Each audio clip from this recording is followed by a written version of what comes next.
Subscribe कीजिए learning pharmacy channel को and bell icon को दबाइए लेटेस्ट फार्मेसी वीडियो सबसे पहले देखने के लिए। हेलो फ्रेंड्स, आज के इस वीडियो में हम डिस्कस करेंगे अपने कार्डियोवास्कुलर चैप्टर का लास्ट टॉपिक कार्डियोवास्कुलर डिसऑर्डर, जिसमें हम ब्रीफली डिस्कस करेंगे कुछ इंपॉर्टेंट कार्डियोवास्कुलर डिसऑर्डर्स के बारे में। कार्डियोवास्कुलर चैप्टर के सारे ही जो टॉपिक्स हैं वो अब हम अपने चैनल पे अपलोड कर चुके हैं। यहाँ आई बटन पे क्लिक करके आप उन सारे ही टॉपिक्स को देख सकते हैं। देखिए क्या होते हैं कार्डियोवास्कुलर डिसऑर्डर। कार्डियोवास्कुलर डिसऑर्डर ऐसे डिसऑर्डर होते हैं, देखिए CVDs भी कहा जाता है इनको कार्डियोवास्कुलर डिसऑर्डर्स। ऐसे डिसऑर्डर होते हैं जो कि अफेक्ट करते हैं हार्ट एंड ब्लड वेसल्स के, बेसिकली स्ट्रक्चर एंड फंक्शन को अफेक्ट करते हैं ये हार्ट एंड ब्लड वेसल्स के। तो डिफरेंट डिसऑर्डर जो है मेन डिसऑर्डर्स वो हम डिस्कस करते हैं।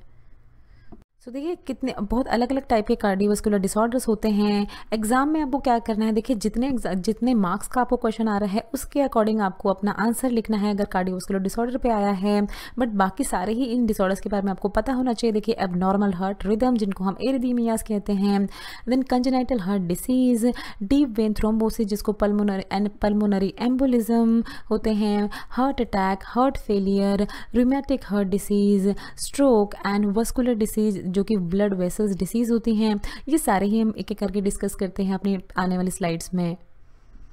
देखिए सबसे फर्स्ट है एबनॉर्मल हार्ट रिदम्स जिसको हम एरिथमियास भी कहते हैं। बहुत ही कॉमन है ये कार्डियोवास्कुलर डिसऑर्डर। इसमें क्या होता है, देखिए इम्प्रॉपर बीटिंग ऑफ हार्ट होती है, मतलब हार्ट जो है वो ठीक से धड़क नहीं रहा होता है, या तो इरेगुलर मतलब या तो वो बहुत फास्ट हार्ट बीट हो रही होती है या बहुत धीरे होती है, बहुत स्लो होने लगती है हार्ट बीट। तो जैसे कि आपको पता है कि हमारी पूरी ही बॉडी जो हमारा हार्ट है वो क्या करता है, वो इलेक्ट्रिक इम्पल्सिस के थ्रू काम करता है। देखिए ये हार्ट चेम्बर्स होते हैं, तो इसकी फिलिंग एंड इंजेक्शन जो सारा ही प्रोसेस है हार्ट का वो क्या होता है, वो इलेक्ट्रिकल इम्पल्सिस के थ्रू होता है। बट कार्डिक एरिथमियास में क्या होता है, देखिए एबनॉर्मल एरिथमियास में कि ये इलेक्ट्रिक इम्पल्सिस जो है इलेक्ट्रिकल सिस्टम वो ठीक से काम नहीं कर रहा होता है हार्ट का, जिसके कारण क्या है पेशेंट्स को कौन कौन से कुछ सिम्टम्स फेस करने पड़ते हैं, जैसे फ्लटरिंग में मतलब आप जो पर्सन है उसको चेस्ट में लगेगा कि कुछ इरेगुलर बहुत ही तेज दिल धड़कने लगा है या बहुत ही स्लो डाउन हो रहा है दिल धड़कना। इस तरह के सिम्टम्स होते हैं। चेस्ट पेन होने लगता है, फेंटिंग बेहोशी होने लगती है, डिजीनेस। तो इस तरह के सिम्टम्स जो हैं वो फेस करने पड़ते हैं इस तरह की कंडीशन में, एरिथमियास की कंडीशन में। देखिए फिर नेक्स्ट है कंजेनाइटल हार्ट डिसीज। कंजेनाइटल जैसे आपको नाम से पता चल रहा होगा, न्यूबॉर्न बेबीज जो होते हैं उनमें होती है इस तरह की हार्ट डिसीज। एबनॉर्मलिटी होती है, देखिए बेबीज़ के हार्ट में उनके बर्थ से पहले ही इस तरह की एबनॉर्मलिटी हो जाती है। ये सबसे कॉमन टाइप का ये बर्थ डिफेक्ट है। बहुत सारे बच्चों में इस तरह का बर्थ डिफेक्ट अगर होता है तो ये देखा जाता है। सुना होगा आपने, देखिए कि बच्चे के दिल में छेद है तो एक तरह का होल आ जाता है बेबीज़ के हार्ट में। फिर क्या होता है कि देखिए वॉल्व्स जो हमारे हार्ट की वॉल होती है वो भी इन बेबीज में ठीक से काम नहीं करती, लीकी वॉल्स होती हैं और ठीक से पंपिंग नहीं हो पाती है हार्ट के द्वारा ब्लड की। डिफेक्टिव वेसल्स, कौन कौन से डिफेक्टिव वेसल, देखिए ओटा होती है जिसके थ्रू पूरे ही हमारे बॉडी में ब्लड सप्लाई होती है, वो भी डिफेक्टिव हो जाती है।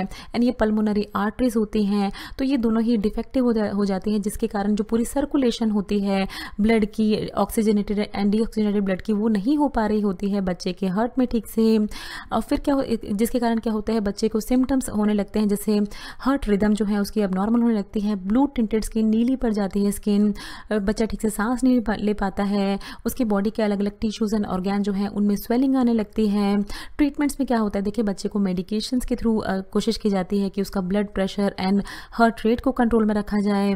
अगर नहीं होता तो देखिए हार्ट डिवाइसेस पे उसको रखा जाता है। कैथेटर प्रोसीजर जो हैं वो ट्राई किए जाते हैं बच्चे पे। सर्जरीज की अगर होती है ऑप्शन तो सर्जरीज किया जाता है। बहुत ही सीरियस केस में हार्ट ट्रांसप्लांट किया जाता है। देखिए नेक्स्ट आता है deep vein thrombosis and pulmonary embolism. क्या होता है, देखिए ये डीप वेन्स को कहते हैं। बेसिकली यहाँ आपके लेग में ये जो एरिया होता है यहाँ प्रेजेंट होती हैं deep veins of leg.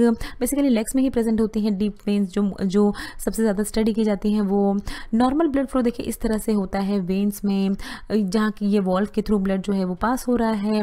But deep vein thrombosis में क्या हो गया, ये क्लॉट फॉर्म हो गया है, ब्लड क्लॉट थ्रोम्बस फॉर्म हो गया है यहाँ पर वॉल्व के अराउंड, जिसके कारण ब्लड जो है वो फ्लो नहीं हो पा रहा है इस क्लॉट के थ्रू, और इसी कंडीशन को कहते हैं देखिए डीप वेन थ्रोम्बोसिस। फिर बाद में क्या होता है देखिए, ये क्लॉट जो है ये ब्रेक हो जाता है, ये लूज होने लगता है, और ये क्लॉट जो है ये आपकी देखिए यहाँ इसके इस वेसल के थ्रू क्या करने लगता है, ये ट्रैवल करने लगता है आपकी ब्लड स्ट्रीम में, एंड देन फिर ये जो है रीच कर जाता है पेशेंट के लंग्स तक, और फिर वहाँ क्या कर देता है, ये ब्लॉक कर देता है ब्लड के फ्लो को, तो ब्लड जो है वो ठीक से फ्लो नहीं हो पाता है, और इसी कंडीशन को कहते हैं देखिए पल्मोनरी एम्बोलिज्म। ये जो कंडीशन होती है ये लाइफ थ्रेटनिंग होती है, बहुत खतरा होता है पेशेंट को की जान को, और इमीडिएट मेडिकल अटेंशंस दिए जाते हैं, क्लॉट रिमूवल, क्लॉट को डिसॉल्व करने वाले एजेंट्स दिए जाते हैं पेशेंट्स को। नेक्स्ट देखिए बहुत ही ज़्यादा डिस्कस करने वाला है हार्ट अटैक। क्या होता है देखिए हार्ट अटैक में, सबसे पहले देखिए आपको जानना होगा, ये हमने हार्ट वाले टॉपिक में आपको पढ़ाया था कि हार्ट को जो ऐसी आर्टरीज होती हैं जो कि हार्ट को सप्लाई करती हैं ब्लड, उन आर्टरीज को कहा जाता है कोरोनरी आर्टरी। तो इन आर्टरीज में जो ब्लड फ्लो होता है उससे क्या होता है कि हार्ट को मिलती है एनर्जी, हार्ट को पूरी की पूरी ऑक्सीजन सप्लाई होती है जिससे कि वो ठीक से काम कर पाता है। बट हार्ट अटैक में की कंडीशन में क्या होता है कि ये जो ब्लड का फ्लो है इन कोरोनरी आर्टरीज के थ्रू जो कि हार्ट को फीड करती हैं, वो कोरोनरी आर्टरी जो है उसमें एक तरह का प्लग फॉर्म हो जाता है, जिसके कारण ब्लड फ्लो ठीक से नहीं हो पाता है और हार्ट जो है वो ठीक से काम नहीं कर पाता है। क्यों? क्योंकि ब्लड के बिना टिश्यू जो है ऑक्सीजन लूज करने लगते हैं। जैसे आपको पता होगा कि ब्लड जो है वो हीमोग्लोबिन कैरी करता है जो कि बहुत ही इंपॉर्टेंट होता है ब्रीदिंग के लिए। तो इस तरह से टिश्यू लूज करते हैं ऑक्सीजन और टिश्यू जो है वो डाई होने लगते हैं, डेड होने लगते हैं। फिर ये ब्लॉकेज जो है बेसिक मोस्टली क्या होती है, ये एक तरह का कोलेस्ट्रॉल और फैट जो है वो जमा होने लगता है कोरोनरी आर्टरी में, एक तरह का प्लग फॉर्म कर लेता है देखिए कोरोनरी आर्टरी में। इसलिए कहा जाता है कि हमको बहुत ही हेल्दी फूड खाना चाहिए, अपनी हार्ट की हेल्थ को कायम रखने के लिए हमें फाइबर्स वाला फूड खाना चाहिए और काफ़ी अच्छे फूड खाने चाहिए जो कि low in fat and low in cholesterol हों। फिर आता है देखिए कंजेस्टिव हार्ट फेलियर। सो देखिए कंजेस्टिव हार्ट फेलियर का ये मतलब नहीं होता कि पेशेंट का हार्ट जो है वो पूरा ही फेल हो गया है, काम करना बंद कर दिया है, बट इसका मतलब ये होता है कि हार्ट जो है वो ठीक से ब्लड को पंप नहीं कर पा रहा है उतने स्ट्रांगली, जितने स्ट्रांगली उसको ब्लड को पंप करना चाहिए उस तरह से ब्लड को पंपिंग नहीं हो पा रही है। इस केस में क्या होता है देखिए कि आपकी बिकॉज इस तरह से पंपिंग ठीक से नहीं हो पाती है तो बॉडी जो होती है पेशेंट की वो होल्ड करने लगती है सॉल्ट एंड वाटर को, और एक तरह से स्वेलिंग आने लगती है पेशेंट की बॉडी में, शॉर्टनेस ऑफ ब्रेथ होने लगती है, सांस लेने में तकलीफ होने लगती है उसको। हार्ट फेलियर जो है देखिए सबसे पहले देखिए इस तरह की कंडीशन होती है, ये हार्ट फेलियर ये नॉर्मल हार्ट है जिसमें ये वेंट्रिकल्स देख रहे हैं आप, right ventricle and left ventricle. But heart failure में क्या होता है कि वेंट्रिकल जो है ये एनलार्ज हो जाते हैं, साइज में बढ़ जाते हैं। किस तरह से देखिए हार्ट फेलियर जो है ये किस तरह से हो सकता है देखिए when heart can not pump mean systolic. देखिए इस फिगर से आप समझ सकते हैं। तो दो तरह की कंडीशन होती है, सिस्टोलिक होती है, डायस्टोलिक। हार्ट अपने हार्ट के टॉपिक में हम अच्छे से बता चुके हैं। सिस्टोलिक में होता है कि जब वेंट्रिकल्स कॉन्ट्रैक्ट होते हैं, हार्ट की पंपिंग होते हैं, देखिए ये दोनों पार्ट कॉन्ट्रैक्ट होते हैं और हार्ट जो है ब्लड को पंप करता है ओर्टाज में एंड पल्मोनरी आर्टरीज में। तो ये जो है ये फंक्शन ठीक से नहीं हो पाता है, हार्ट की पंपिंग, कॉन्ट्रैक्शन ऑफ वेंट्रिकल्स, उसको सिस्टोलिक कहते हैं। तो हार्ट फेलियर इस केस को भी हार्ट फेलियर कह सकते हैं। या होता है डायस्टोलिक, जिसमें क्या होता है कि क्योंकि ये स्टिफ हो गए हैं, stiff and thick chamber stiff and thick हो गए हैं, जिसके कारण क्या है देखिए एट्रिया से वेंट्रिकल में ठीक से ब्लड जो है वो फिल नहीं हो पा रहा है, देखिए फिलिंग नहीं हो पा रही है ठीक से। तो इन दोनों ही केसेस में हार्ट फेलियर होने के चांसेस होते हैं। क्यों होते हैं? क्योंकि ये चेम्बर जो है वेंट्रिकल, बेसिकली जो वेंट्रिकल्स हैं आपको याद रखना है वो स्टिफ हो जाते हैं, वो बहुत ही सख्त हो जाते हैं, जिसके कारण ये ठीक से नहीं हो पाता है। सिम्टम्स में क्या होता है देखिए शॉर्टनेस ऑफ ब्रेथ होती है, फैटिक थकान लगने लगती है पेशेंट को, स्वेलन लेग्स में सूजन आ जाती है, हार्ट बीट जो है वो तेज़ हो जाती है। फिर होता है देखिए rheumatic heart disease.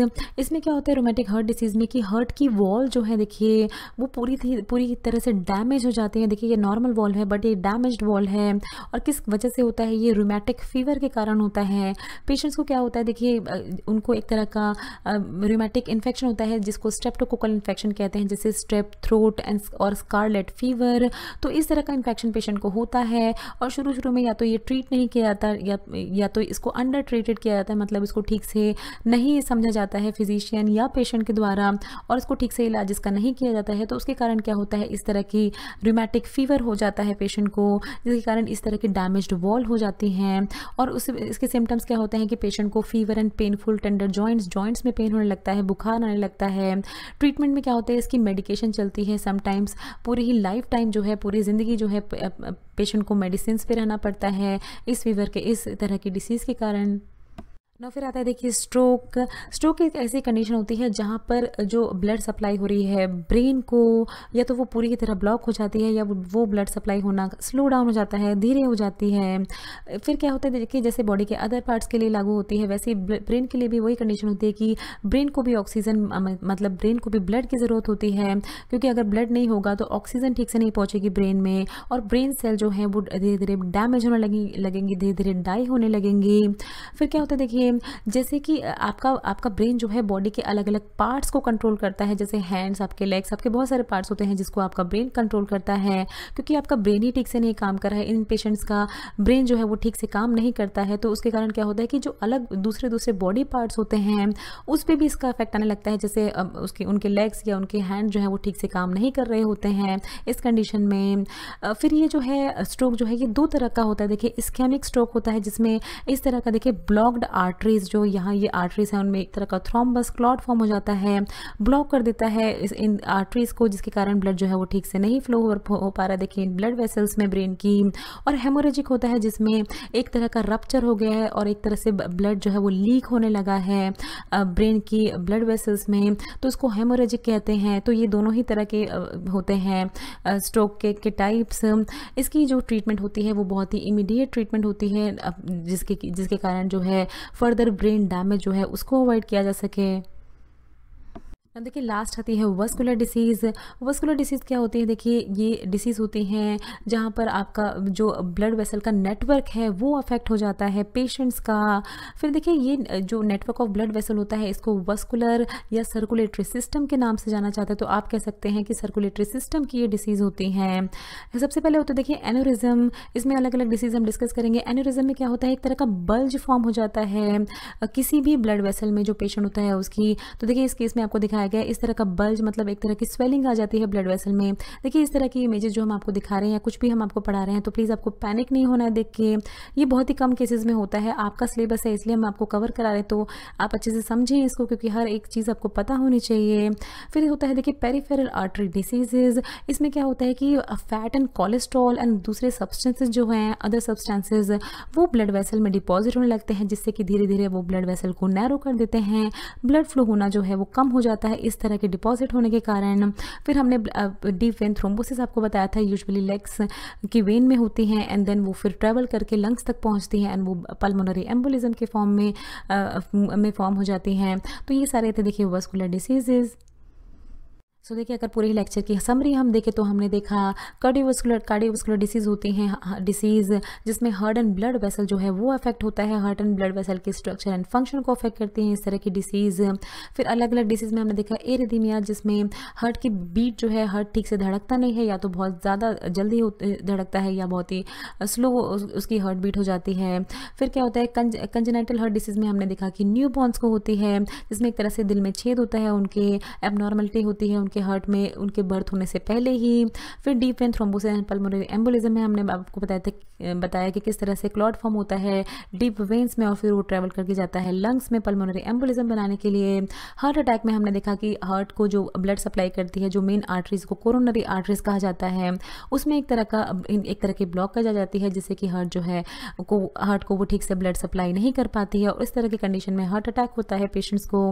Congestive heart failure में हमने बताया कि इसमें क्या होता है कि इसमें हार्ट जो है वो ठीक से ब्लड पंप नहीं कर पाता है, जितना स्ट्रांगली उसे करना चाहिए उतना स्ट्रांगली वो नहीं कर पाता है, जिसके कारण हार्ट फेलियर जैसी कंडीशन होती है, पेशेंट्स को फेस करनी पड़ती है। रूमेटिक हार्ट डिसीज में हमने बताया कि रूमेटिक फीवर होने के कारण क्या होता है कि पेशेंट्स अगर वो ठीक से ट्रीट नहीं किया गया तो क्या होने लगता है, धीरे धीरे पेशेंट की जो हार्ट की वॉल्स होती हैं वो डैमेज होने लगती हैं और इस तरह से की कंडीशन फिर फेस करनी पड़ती है पेशेंट को। स्ट्रोक्स में हमने बताया कि जो ब्लड वेसल जो कि ब्रेन को सप्लाई करती हैं ब्लड, उनमें ब्लॉकेज आने लगती है या वो रप्चर हो जाती हैं, वो ब्रेक डाउन हो जाती है, उनका ब्रेक डाउन हो जाता है।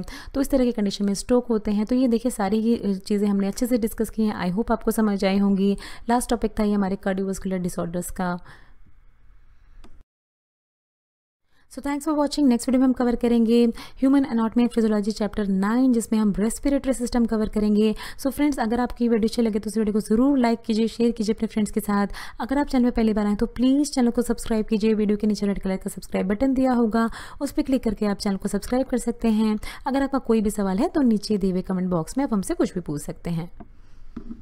ये कुछ हमारे रिलेटेड वीडियोस के लिंक हैं जिन पे क्लिक करके आप उनको देख सकते हैं। दोस्तों, लर्निंग फार्मेसी पे आने के लिए और ये वीडियो देखने के लिए आपका बहुत बहुत शुक्रिया। मिलते हैं अगले वीडियो में।